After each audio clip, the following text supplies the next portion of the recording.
Thank you all so much for being here and for saying yes to learning about emotional intelligence. So, before I begin, I want to briefly introduce myself so that you know who's talking to you. Right? My name is Marco Moreno. I am the founder and owner of Golden Thread Counseling, as well as Mythologica Coaching and Consulting. I also work full-time as an organizational development specialist at the University of Texas, Rio Grande Valley, and I also have the pleasure of teaching at our community college in the subjects of public speaking or speech and psychology. So I try to diversify here and there, which I love. And as owner and by proxy, I'm also a licensed professional counselor associate through the state of Texas. I'm also a leadership coach, a life coach, and a communication coach. And then, of course, I have to mention it, right? Because it was a big part of my life. I'm an Army veteran. I spent about 9 years, close to a decade, in the Army. Through that, I had many roles, but the roles that I really enjoyed were two. Out of the close to 100 roles that I had throughout my tenure there, the first one was leading soldiers as a platoon sergeant, and the second which was my main job, which was as a practice manager. What that means, I was just running and managing medical clinics, dental clinics, things of that nature. So, I just wanted to introduce myself a little bit briefly. But with that being said, today we're going to talk about emotional intelligence, specifically leading with emotional intelligence and how it can be the key to effective communication. Some of the things that we'll cover today are going to be what emotional intelligence is, as well as its components. And I'll talk a little bit about the components a little bit more in depth. We're also going to talk about the role that EI, or emotional intelligence, plays in leadership and communication, as well as explore just strategies that we can use on the daily basis to kind of help exercise that muscle of emotional intelligence. But before we begin with all of that, I want to tell you a brief story. It's about a man. His name is Viktor Frankl. Viktor Frankl, to give you a context, he was a psychiatrist in Austria in around the late 1940s. So that already gives you a context of where it is.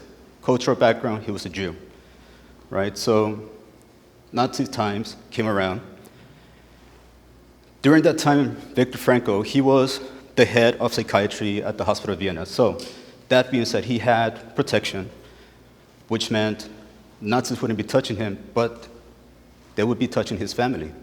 He had the option of applying for a visa, going to the US, and being free, or he could stay back, protect his family as much as he could through, his status, and guess what happened? He chose to stay, right? He decided to stay for his father, for his mother, for his sister, for his wife. Now, things led one thing to the other, and eventually things escalated through the Nazi movement, and he was taken despite of his status that he had. He was taken to a concentration camp together with his family. During that time, not only did he lose his freedom, but he did lose his family. His sister survived, but the rest of his family, gone. It was during his stay, if you want to call that, right, his capture, his captivity in the concentration camp, that he didn't know every day waking up if he was going to be going into a furnace, or if he was going to be going into a gas chamber, or if he was going to be one of the lucky ones that would shovel off the ashes from the furnace, or one of the lucky ones that pulled the bodies out of there.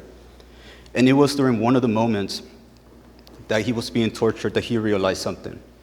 His captors can take away his freedom. They can decide what he's going to eat, what he's going to wear, what time he's going to wake up. But what they cannot take away, what they cannot decide for him, is how he's going to respond to everything that's going on around him. He had the freedom to choose. What he later went on to coin as the last of the human freedoms. With that in mind, as he's being tortured, he's thinking about this. And long story short, he was liberated. He survived. He went on to be a professor. He was already a psychiatrist, but then his goals, his dreams, while being tortured, was picturing himself talking about how to overcome adversity. So he realized that in between that stimulus, in between that emotion that's being impacted on him, there's a space in there between that emotion that he's feeling while he's being tortured and the response that he's going to give those captures. That space in between, that's what's giving him the opportunity to respond the way that he does. And for us, this is the space where emotional intelligence lives.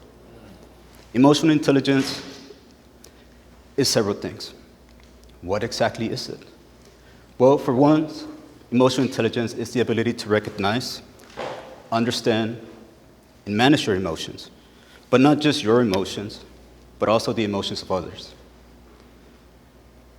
On the other hand, emotional intelligence is not something new. Now, it sounds almost like a buzzword. We hear it all the time.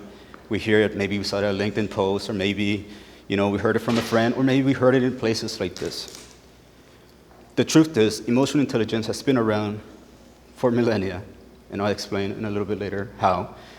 But if we want to look at the lens of what emotional intelligence is now, we can thank Daniel Goleman. Daniel Goleman is a psychologist that studies emotional intelligence. That's his focus, that's his niche, right? When he first started with emotional intelligence in the mid-90s, he broke it down, he made it accessible for everybody, and he broke it down into 5 components. The first one, which is self-awareness. The second one is self-regulation, and then, of course, motivation, empathy, and social skills. Now, I need to preface this. This is the foundation. This is how it started. Nowadays, even Daniel Goleman himself has narrowed it down a little bit more on the main components, but now the components have subcomponents. And we start looking into 20 different type of things, right?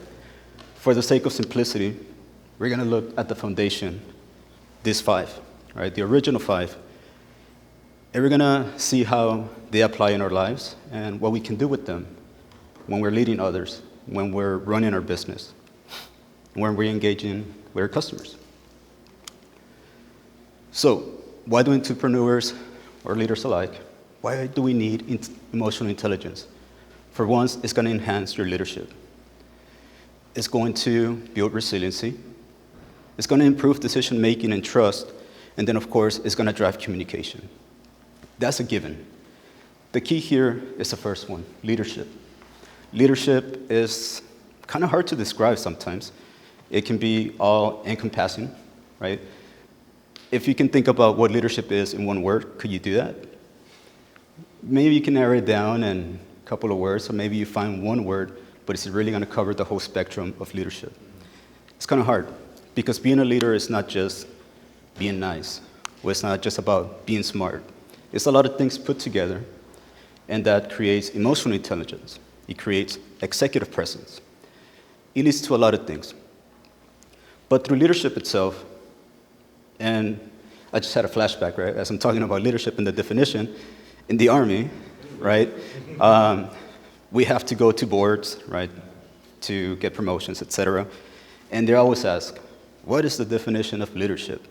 Sometimes I forget still, but in a nutshell, what leadership is the ability to motivate a group of people to go towards, to accomplish a common goal, right? We can put it as simple as that. How are you going to do that? Who knows, right? That's the trick about dealing with people, about motivating people. But once we have emotional intelligence, we're able to break it down a little bit further and expand it into our leadership. Resiliency is a byproduct. Think about it as a side effect of emotional intelligence. Resiliency, anybody familiar with the term resilience? Right? Typically we hear it as the ability to bounce back, right, from adversity. And it's true. There are reasons why we bounce back, right? And that, in it, we're going to talk about it, a lot of it has to do with motivation and purpose. Because if we don't have any motivation or purpose, instead of being a bouncy ball, we're going to become a ball of clay. And when things fall down, when things hit the fence, we're just going to remain there, right? It's just going to plop. So, resiliency, a byproduct of emotional intelligence. It's also going to dictate how successful you are in your ventures, right? Because even now, right, you might be established, and there are still weeks that you're like, oh man, what's going on, right? I myself, I'm just starting, and there are weeks where there's cancellations and things of that nature, and it's like, is it me? What's going on? We get into our head. But the resiliency is what's going to help us to bounce back, right? Because we know that we're going to have bad days, bad weeks. It's just about how we handle that. And then lastly, emotional intelligence drives communication.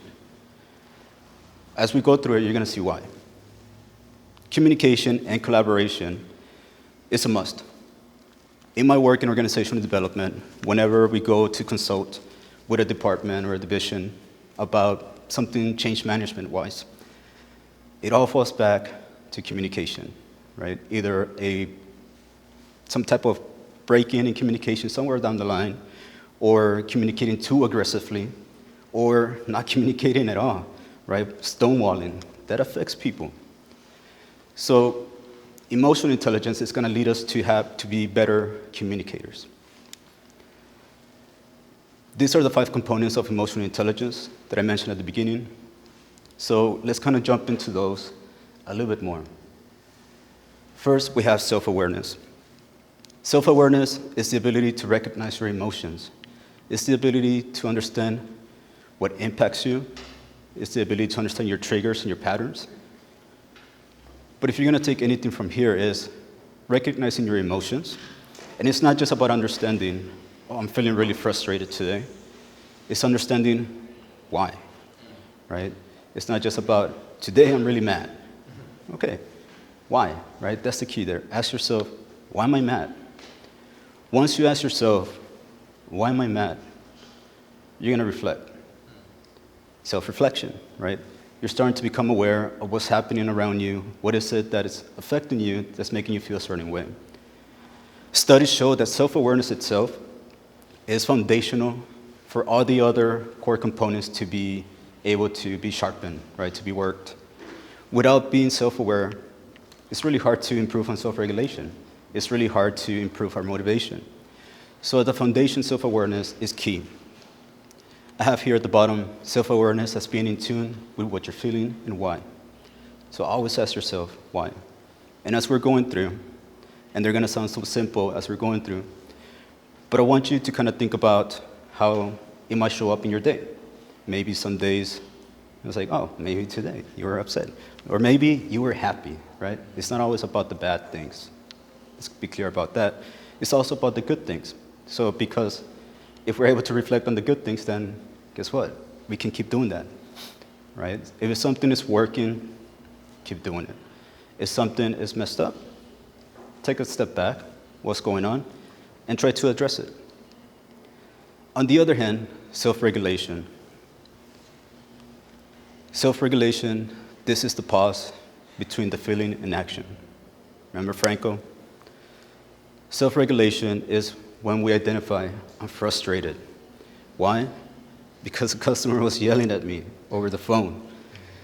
Okay, what am I going to do the next time I see this customer when they come in, right? It's taking that pause before reacting. If you're on the phone, it can be as simple as taking a deep breath.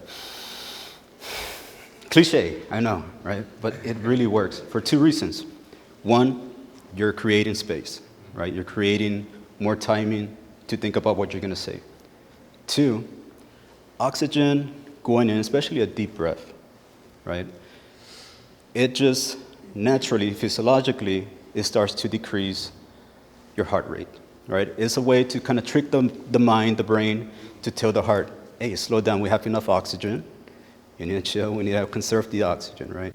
So you take a deep breath, okay, we have enough. Heart is going to try to regulate a little bit. And to be honest, a lot of the times when we are a little bit upset, think about how you feel, right? Do you feel tense? Do you feel shaky? Do you feel hot? You know, it shows up differently for people. I'll tell you my takeaway. And one of the best ways to understand, to become self-aware and then self-regulate, right? Because to me, they go hand in hand. Notice your body. How are you feeling? right? Because a lot of the times we're in our minds, we're in our heads, we're not really thinking, oh, I'm being a little bit stubborn, or I'm just frustrated, that's why I'm acting this way. A lot of the times, our body is going to tell us what's really going on. It's what we call somatic awareness. Through being aware of how you feel somatically, physically, you're going to be able to understand. For me, when I'm stressed, when I'm upset, the tension, it builds around my traps, right? I start feeling it in my neck. When I start feeling that, I know, okay, what's going on, right? It takes practice. At first, it's like, oh man, I'm just getting old, my back hurts, right? But no, it's how it manifests on me, right? For some other people, it's a little bit different. For some other people, they might shake a little bit. For some other people, they get red in the face, right? You've seen that before. So think about, how does it show up to you? How does being stressed out manifest in your body? Anybody care to share? How does it show up to you when you're stressed? My vagus nerve on the right side starts to throb. Oh man, yeah. So definitely great somatic awareness there. So we already know. And things like that, right? Right now you're probably thinking, what's the way that it shows up for me? That way, put a pin on it, right? So the next time that you're feeling it, I'm not sure what happened there, but the next time that you're feeling it, make sure that you reflect, okay, am I just being upset right now? And of course, it wouldn't be an emotional intelligence workshop if we didn't have little hiccups like this, right? Because this is what tests us. I could be like, what's going on? Right? Your shoulders look a little tense. You notice? You notice? See, that's how we manage conflict, right? And stress. So things work out at the end. And thank you. I'm not sure what you did, but you worked it out. But self-regulation, really important. They go hand in hand. Motivation, perhaps, in my opinion, for me personally, is the one that I feel is of utmost importance. Not because of anything, but it's just personal to me. Because motivation is something that we can have. Even when we don't have the self-awareness or anything, motivation can manifest in the way of a dream, right? Not necessarily like a sleeping dream, it could, right? But more of an aspiration. I'll tell you, when I was a kid, I had a lot of aspirations. Man, I wish I can go to Europe. Never thought it was going to be possible. I wish I could be somebody, right? Growing in poverty, it wasn't easy. So all I saw was aspirations. Didn't know what to do with it. I just knew that it was there. Now I know how to pursue it. Back then I didn't. And that's why motivation is one of those concepts of emotional intelligence that a person with high emotional intelligence, they're going to be driven by purpose and not necessarily by pressure.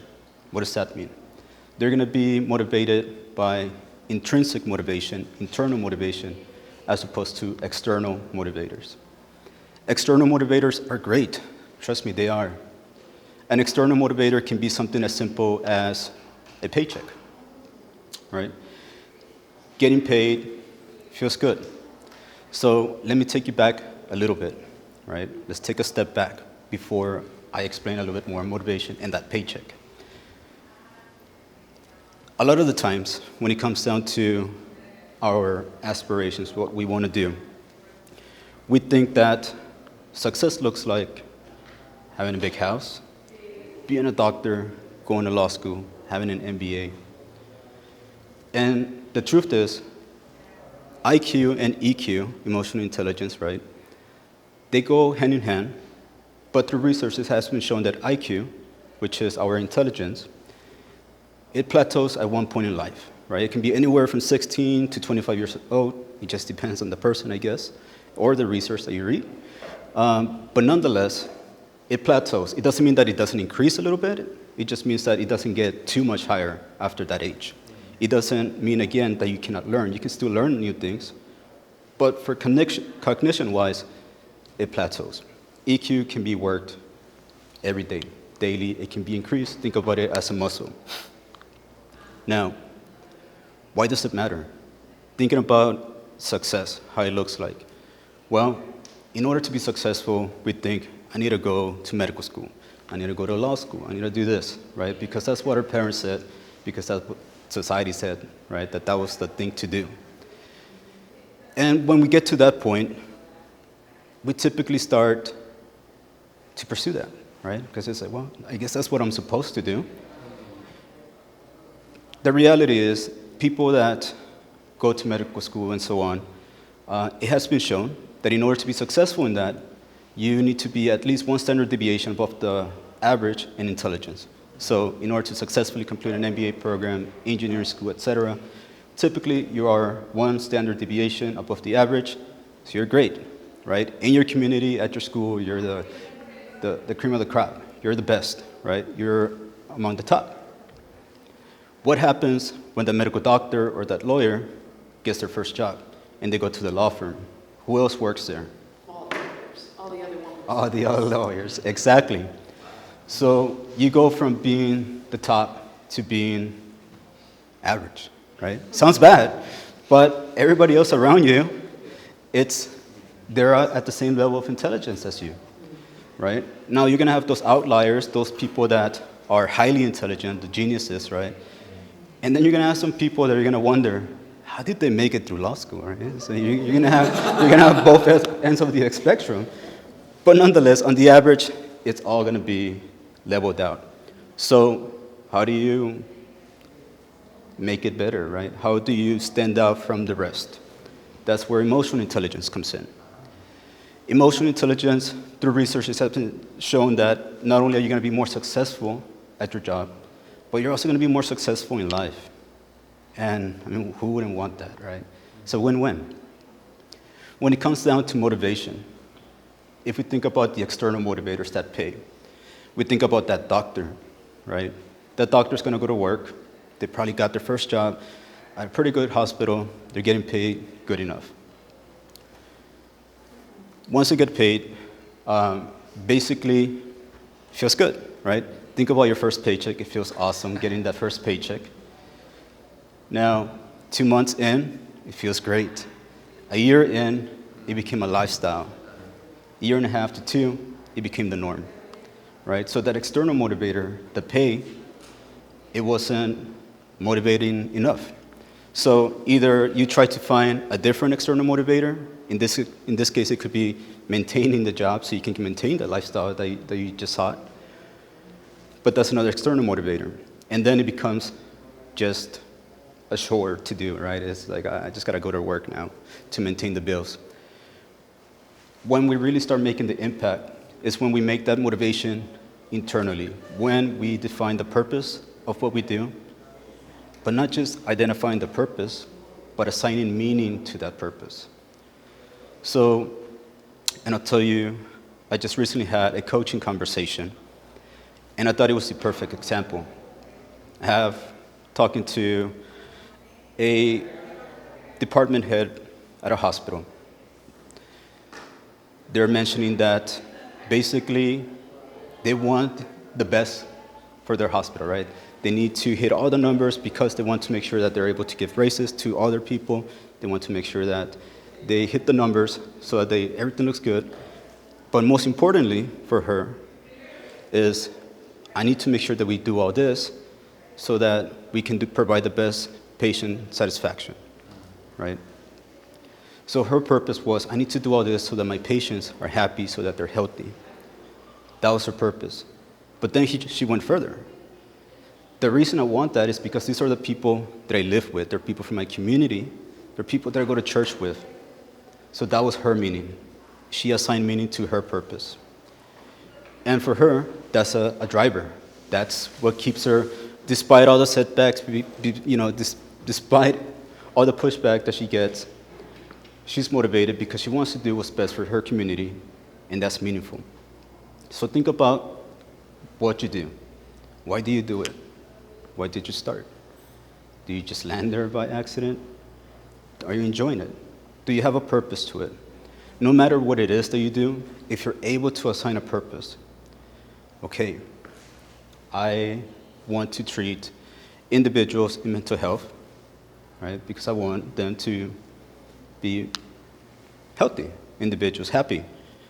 My meaning, well, I've been through it. I know how it is. I don't want, my fellow community members to feel the same way that I did at one point, right?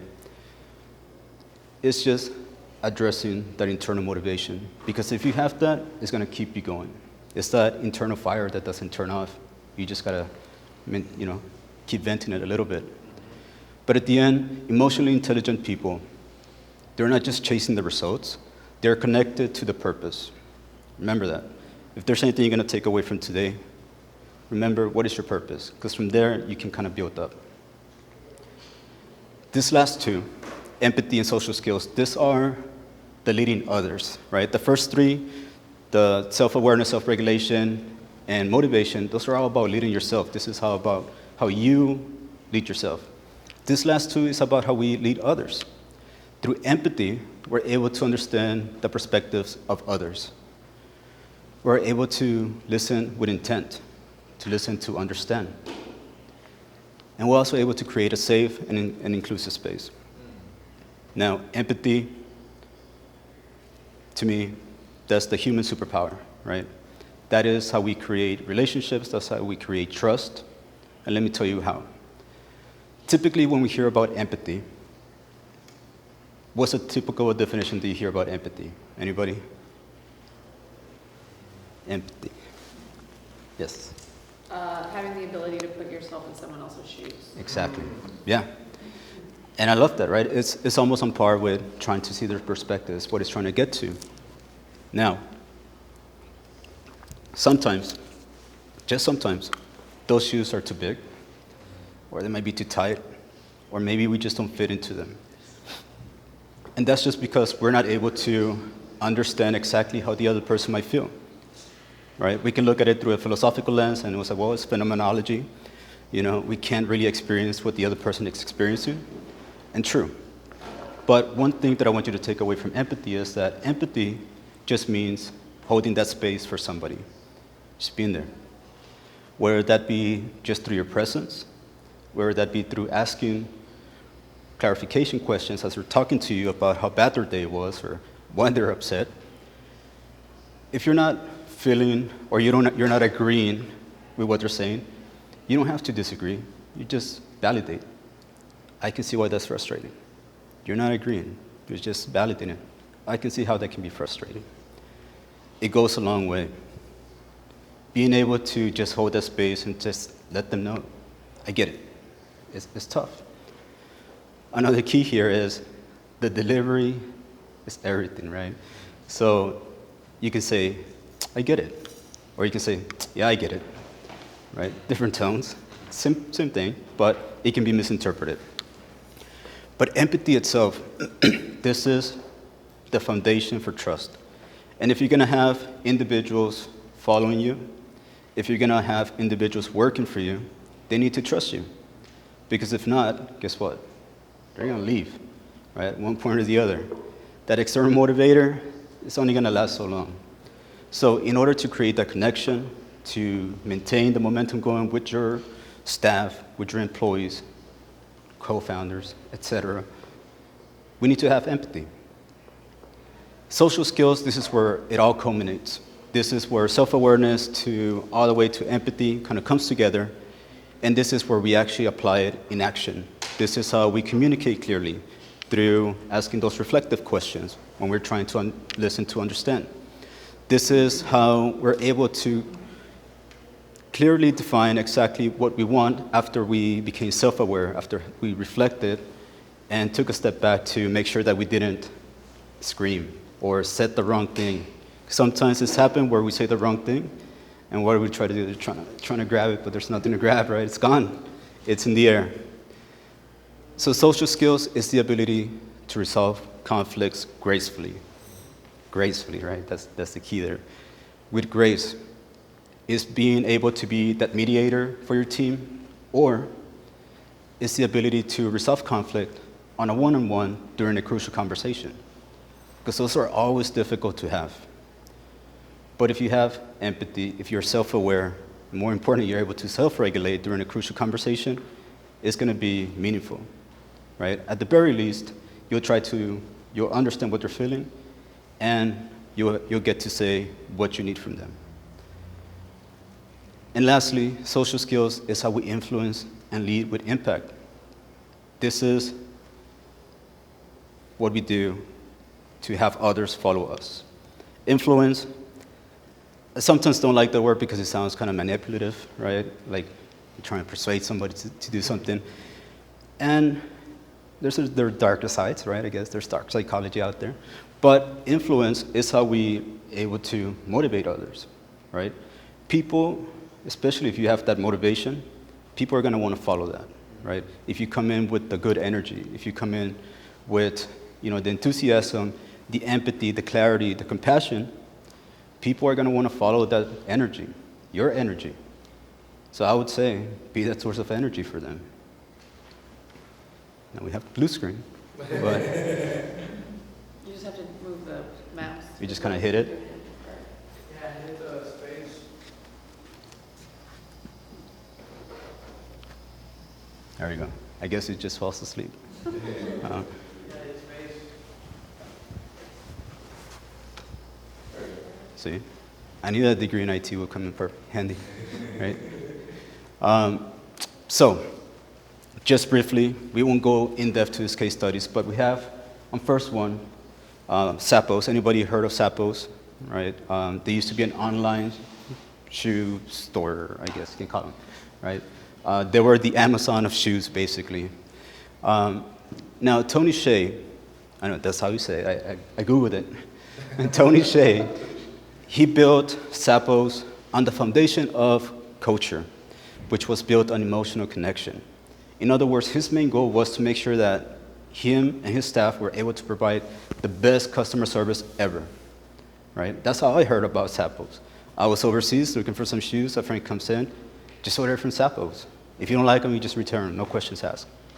Oh, I found out about it.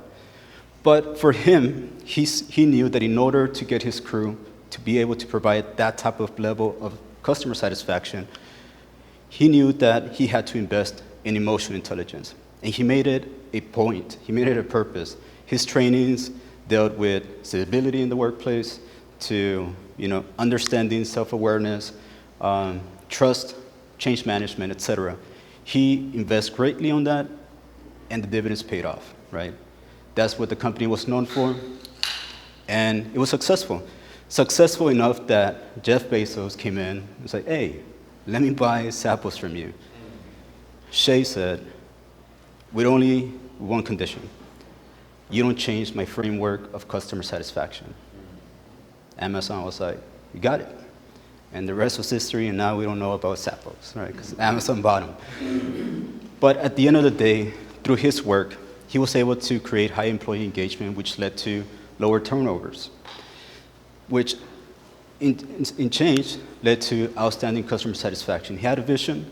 He knew what he had to do. It took work, it took investment, but he got there. And at the end of the day, him and his staff got a good payday, right? Then we have, if you're a co-founder. When you're a co-founder, that means that you found somebody that had the same vision as you, right? It's like, yeah, we're gonna do this, and we're gonna kick butt. And you got together and you invested, but you had the same vision. It doesn't mean you have the same path there, or the same, way to get there. We can have different paths. And sometimes that creates conflict. Anything from what's gonna be the color scheme of our business, right? I could say, well, I think black and gold is nice and elegant, or charcoal and gold. My partner can be like, well, I think white and green, right? White signifies purity, green is mental health, etc. I'll be like, and we can agree to disagree, as a maybe. Worst case scenario, we'll just disagree completely, not gonna get anywhere. Or we can come to a compromise. When we do this, we're able to resolve conflict through being self-aware. So taking a step back, why am I overthinking about the color scheme? Is it that serious? What can we do? Can I compromise? Maybe in this case it's the solution. The optimal solution all the time that we need to strive for is a win-win, right? But sometimes we can't. So the next solution is what I like to call a small win, right? Which is a compromise, because you don't fully win like you want, but you get something. So I could tell my co-founder, you know what? Let's do white and gold. It's still classy, we still get your purity kind of stuff, right? We kind of agree kind of thing, and that's how it can work. It's through resolving conflicts by practicing self-awareness, but most importantly, being empathetic of the other person. And as we talked about it, being empathetic just means listening to understand. What exactly is it that they're saying? And then every day, in our day-to-day business that we do, we use emotional intelligence in order to adapt to the needs of our investors, our customers, our employees, the new trends, whatever that might be. Through emotional intelligence, we're able to own our mistakes, because we make mistakes, right? And guess what? We learn from them. They're not a bad thing. Through emotional intelligence, we're also able to enhance our leadership effectiveness, as talked about before. But with that, some of the things that we can do to practice emotional intelligence daily to strengthen that muscle that we've been talking about. And some of these things, as I mentioned, as we're going through, you're going to be thinking about them, and here they are again. In order to improve emotional intelligence, we want to make sure that we reflect. Take a time, make it an intentional time to reflect, to name what you're feeling. Now, I know sometimes it can be difficult in the moment to kind of take a step back and take a deep breath when the person is right in front of you. I got it. Let's start with choosing a specific time during the day, either first thing in the morning, at the end of your day, and ask yourself, how did I show up today? How did I feel? Name the feeling that you felt, whatever the most intense emotion was, name it, and then ask yourself, why did I feel that way? Take a deep breath. As you're doing this reflection, maybe even practice some breathing. In order to improve, and I've been, I think, hammering it by now, is you need to listen fully, with intention, with the intention to understand. Because if we listen to understand, everything's going to become clearer. There's this one acronym I've heard about lately. It was given to me as feedback. And that acronym was WAIT. Anybody have heard of the acronym WAIT? No? It's super cool. It hurt one tell me. But it stands for, why am I talking? Right? Why am I talking? Wait, why are you talking? And this is really important when it comes down to these crucial conversations when we want to provide all the feedback, all the information, we want to resolve the problem. Sometimes a person, they just want to tell you, right? So ask yourself, why am I talking? Okay, if I'm talking, it's going to be because of this. Make it intentional. And lastly, lead with compassion and clarity. When we talk about compassion, what I want you to do is to have self-compassion, right? Know that it's okay that if we do a little misstep, if we talk to somebody the way that we didn't plan to talk to them, know that it's okay. Be self-compassionate, be graceful with yourself. Own your mistakes, and try to make it right. At the same time, if you did something good, reward yourself, right? We have to be knowledgeable. We have to keep that in mind. It's not about the negative things all the time. We also have to address the positive things that we do, that our team does. We need to be able to give credit where credit is due, right? Being able to do both, to distinguish what the positive is and bringing awareness to that and being aware of the negative traits that we have, that's what's going to help with emotional intelligence. When you hear about somebody with executive presence, typically you hear about somebody that walks in the room and everybody's like, whoa, who's that guy or that girl, right? But really what it is a person that comes in with an aura that people feel comfortable. If you're scared of somebody walking into the room, that's not executive presence. That's intimidation because of rank, position, etc. That doesn't mean that they have executive presence. Executive presence comes from emotional intelligence. Now, lastly, there are ways that you can look at what your emotional intelligence levels are. We can do this through assessments. There are multiple assessments. The one that I have here is the EQI 2.0. And as I mentioned earlier, there are variations of emotional intelligence. Now, this new variation from the EQI 2.0, as you can see, also has subcomponents under the big components. But this type of assessment is what we call a psychometric level B assessment. It has been extensively vetted research, which shows that it's highly reliable and highly valid, right? So when we're thinking about assessments, validity and reliability are of utmost importance, right? Because it says that if you take this and you answer truthfully, it's gonna give you the accurate results without hesitation. The 360 is the same assessment, except this is not something that you take. This is something that you give to your team so that they can help you see the blind spots, right, that you might have emotional intelligence-wise. It's anonymous, so you won't know who did who unless you have a team of two. And you're like, well, so one of these two said it. But that's not the intention of it. And then, of course, you can also work on emotional intelligence through leadership coaching. Through leadership coaching, it's all about becoming self-aware. It's about being asked those powerful questions. Because at the end of the day, the person with the problem is typically the person with the solution. And that's what coaching helps you do. Identify what the solution is that you have in your own mind. Because you know what it is. The coach doesn't know. They don't know your job, right? But they can help you break it down. And we can become more self-aware, more reflective. And one of the main things about coaching that people really love and that people just typically need is accountability, right? So by next week, you're saying you're gonna complete this, right? Yes. All right, we're gonna check in next week, right? And that's all it takes sometimes. So these are some of the ways to improve and assess what your emotional intelligence is at.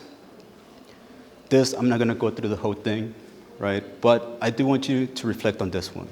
What purpose or value drives your leadership today?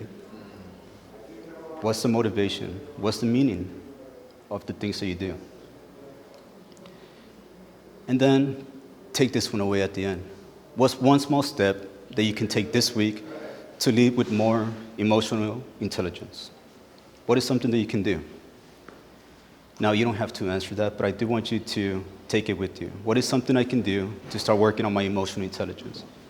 Would that be just taking a minute or two out of my day at the end of the day to reflect on what happened? Or am I gonna just wait, right? Think about, why am I talking, right? Am I gonna just sit? You can practice this. Go with your friend, your loved one, family member, whoever, and just listen. Hey, how was your day? Let them tell you without interruption. Let them tell you and listen to understand. The more that we do that, the more practice that we do, it just becomes a habit. But with that, I'll leave you with these final takeaways. Today, we looked at how EQ can be learned and strengthened, right, through reflection, self-awareness. We also talked about how emotionally intelligent people start with awareness and intention, but most importantly, I guess the key takeaway here is that emotional intelligence is increased and developed through consistent practice that lead to transformation.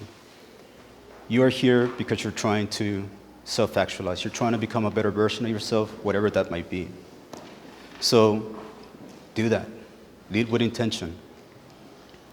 And I'll leave you with this last quote. Between stimulus and response is our power to choose. And in that choice lies our growth and our freedom. And with that, I want to thank you for taking your time to be here and for saying yes to emotional intelligence. Thank you.